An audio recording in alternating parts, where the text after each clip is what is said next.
Before we get into the video, I do want you guys to know, if you don't know already, I do have another channel I will be uploading on. The first video went up last Monday, and we will be uploading more to that in the future. The first video is more of a general vlog, but we're going to be getting into more specific pranks over there as we continue in the future. So many of you are probably wondering why I haven't been uploading on this channel. Where's the Dying Light 2 content? And right now I'm going to break down my Dying Light 2 review. Now keep in mind, I haven't played this game since February 15th, I believe. I have about 40 hours. So it's not the freshest in my mind, but we're going to be breaking it down here either way. Now first off, why haven't I played the game in almost 2 weeks now? Just honestly, just my personal opinion, I don't think the game is that good, and I don't really find much enjoyment playing the game after completing it. I mean, there's no new game plus. Even if there was, I don't know if there would be enjoyment there either. A major thing you don't really notice until you complete the game is how dead it really is at daytime. It isn't a huge problem when you just play through missions and do different things in the world, but once you actually finish the story, there's really no point to free roam. I mean, there's no enjoyment for me to free roam in Dying Light 2. I would rather free roam in Dying Light 1. I no longer have the ability to just run around and slay zombies easily at hand at will. And you're probably going to say, why don't you just play during the nighttime? Well, to me, the nighttime, at first it was really interesting. I actually enjoyed it quite a bit at first, just kind of getting the feel of how the new nighttime runs. But after playing a couple hours of nighttime, I just don't prefer playing at night. Volatiles don't come out until level 3 or 4 chase. I'm pretty sure it's 3. But you pretty much can't get to a 3 unless you're really trying hard, and even then you might not be able to. I really don't care to hunt for any more dark zones in Dying Light 2. They get repetitive, and especially the fact that after you complete a dark zone, it doesn't actually get marked off on your map. It's just one of those replayable things on the game. There's not even a check mark on the map after you complete it. I think that's just stupid. And what ends up happening is, if I can't see that I've already done this dark zone, it feels like I'm in the same dark zone anywhere around the map. There's 3 different designs for all the dark zones in the game, and I actually don't think that's the worst thing in the world. I think there's more repetitive things in this game than the dark zones even. I've heavily grinded games like Destiny in the past, and that's just not an issue. It just becomes with this game, I don't find any enjoyment in grinding anymore. I don't feel any ambition to go out in Dying Light 2 and actually look for better armor. I don't like how the armor system works anyway. I think a leveling up armor system is fine. In the game, I would find myself actually getting higher tier armor with a lot worse of perks, which isn't unheard of in video games. You can of course get a higher level armor with worse perks, but in this game I would find myself keeping such low level gear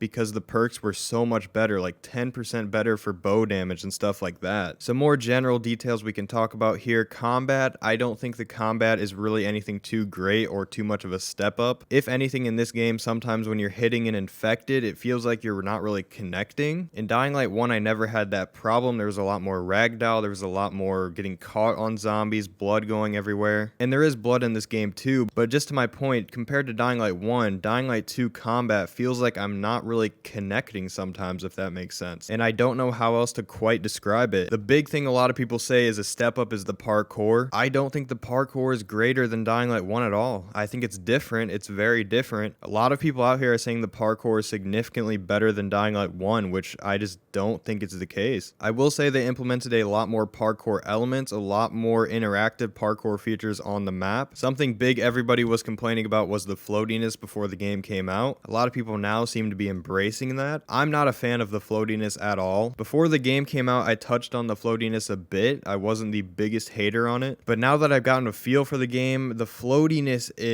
it's one of those things that makes me hold back from saying the parkour is better in this game. The fact that upgrades increase the floatiness for a lot of moves, and it just doesn't do it for me, and this is part of different story elements in the game that we do find out in the story, of course. I'm not going to touch on those because we're going to keep this spoiler free. Things like the far jump, I think that was a pretty good addition. I do like that. And even the paraglider, if we're going to include that here, I actually ended up liking the paraglider after it's fully upgraded. Is it necessary in the game? I would say yeah, just because it's so hard to travel around Central Loop if you aren't using it. I never maxed out the grappling hook, but I did see a lot of footage where that was pretty much almost the same as Dying Light 1. I guess now we can hop into my review of the story. Of course, we're going to keep this spoiler free. I've seen people say they did the story worse in Dying Light 2 than Dying Light 1. I've seen people say they absolutely love it. I don't want to spoil, but my ending ended up being the, I guess, true ending, people would say. Really, the big thing I can say about the story, in some places it does strive, but right when the story starts to strive, there's something big that happens that changes everything, or something goes off course. You see some character development, a lot of it is very late into the game. Towards the end of the game, I was really enjoying what I thought was like the last 2 hours. Then the very ending of the game came around and I didn't really enjoy it that much. It wasn't the worst thing in the world, but it could have been better. But it definitely did start to kick up around the last like probably 7 hours or 5 or 7 hours of the game. I thought I'd actually finish the game after a certain quest,